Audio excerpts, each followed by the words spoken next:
I lost my mic, which is really disappointing. Um, I'll probably find it eventually, but yeah, so that's why the mic quality is a little bit lower. But I've noticed with myself that I usually have two different me's or two different ways of thinking, and the first of which is a very emotionless, logical thinking, um, and the other one is a more, whether I know it or not, emotional thinking.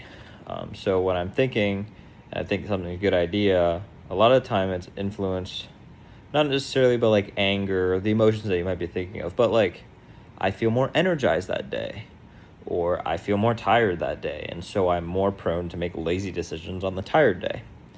Um, but something that I've been thinking about on and off for a little while now is the idea of forcing your own hand. So if you're anybody like me at any point in your life, there's been something that you want to do that you know you probably could do, but you haven't taken the leap to do it yet, and you actually know, like you genuinely know that you want it.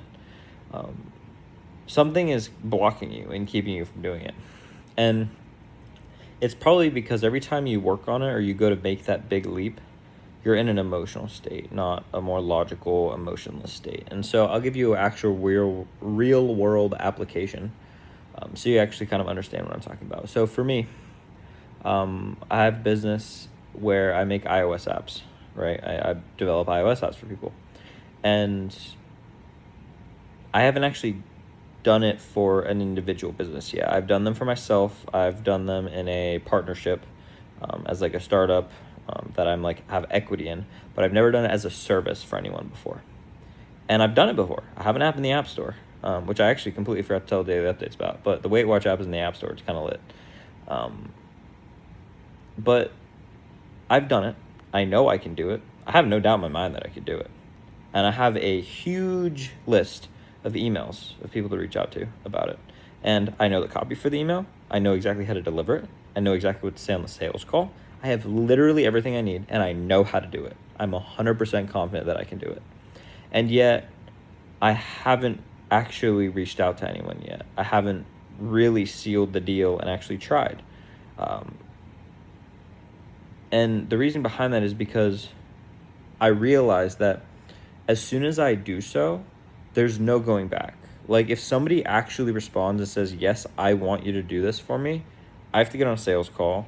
I have to close them or not. I have to fail, and then I have to actually deliver. And of course, I get to make money, but like the concept of that change terrifies me, and it's because I am comfortable with the discomfort that I'm currently in. I don't want to upgrade the amount of discomfort that I'm in. I don't want reality to change. And for somebody like me who enjoys novelty and new things, it's strange how little I enjoy change. I don't like change, but I like novelty, which they kind of are the same thing, but also not really. Novelty is experiencing a new thing, and then I can just go back to what I was doing before. It's just an experience, a one off. Versus change is like you can't go back. And that's what terrifies me. And so that's why I haven't made the leap to like actually reach out to these people yet. But closing that loop and going back to the idea of like the emotional thinking versus the cold logical thinking, um, I'm grabbing the emails right now, and I've been in a more cold logical thinking mood recently, right? And I know like I want this. I've been working on business stuff for years now. I want the responsibility. I want it to happen. And I know all I have to do is send out these emails and set it up. That's all I have to do. Somebody will respond because it's a really good offer and I know exactly how to do it. I just have to actually go for it.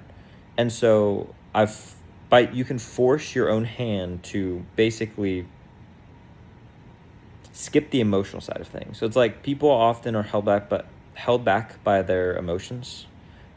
It's like, oh, I'm scared of this, I'm scared of that, I fear failure, I'm scared of change, like whatever it may be. Like I'm scared of rejection.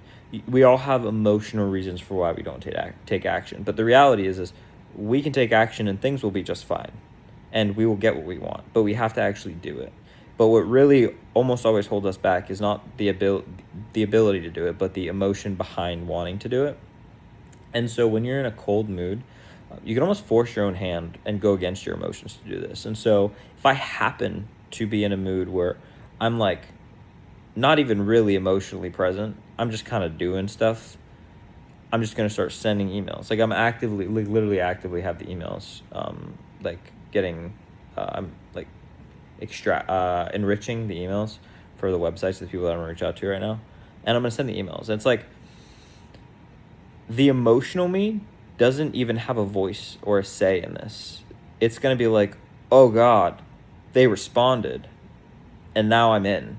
So it's basically like, think of yourself as having two personalities. There's the emotional you and then the logical you. The you who is scared of doing something and is their actions are dictated by their emotions. And then there's the you who just does things regardless of how you feel. When, which we all are at some point, when you are the you that, regardless of how you feel you're going to do it, that's your option to force the emotional you's hand. And so, like, say I'm in an emotional state where I'm in some way influenced or conflicted based on how I'm feeling. My decisions are biased 80% of the time. The 20% of the time is what's going to keep me on track.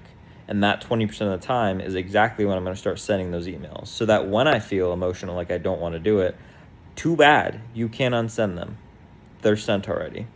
And so you can kind of split up your time and your day into the things that you don't really want to do, or the things that you're scared to do, and then the things that you typically don't mind. And the things that you are scared to do or don't really want to do should go in that unemotional time.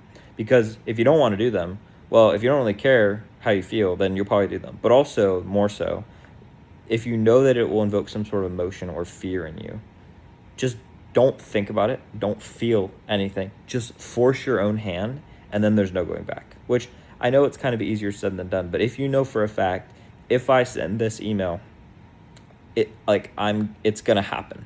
Like, there is no going back. It's gonna happen, and you decide that's what you want. Don't even just go send the email. Don't even think about what could happen. You don't need to figure everything out. Just literally just go do it. Like, be completely unemotional, or wait until you're in a more detached mood and just go do it without thinking. And then you force your own hand and you're forced to move forward. And so it's a strategy that I'm trying to use, of just like forcing my own hand more often. So hopefully that's helpful. I'll talk to you guys tomorrow.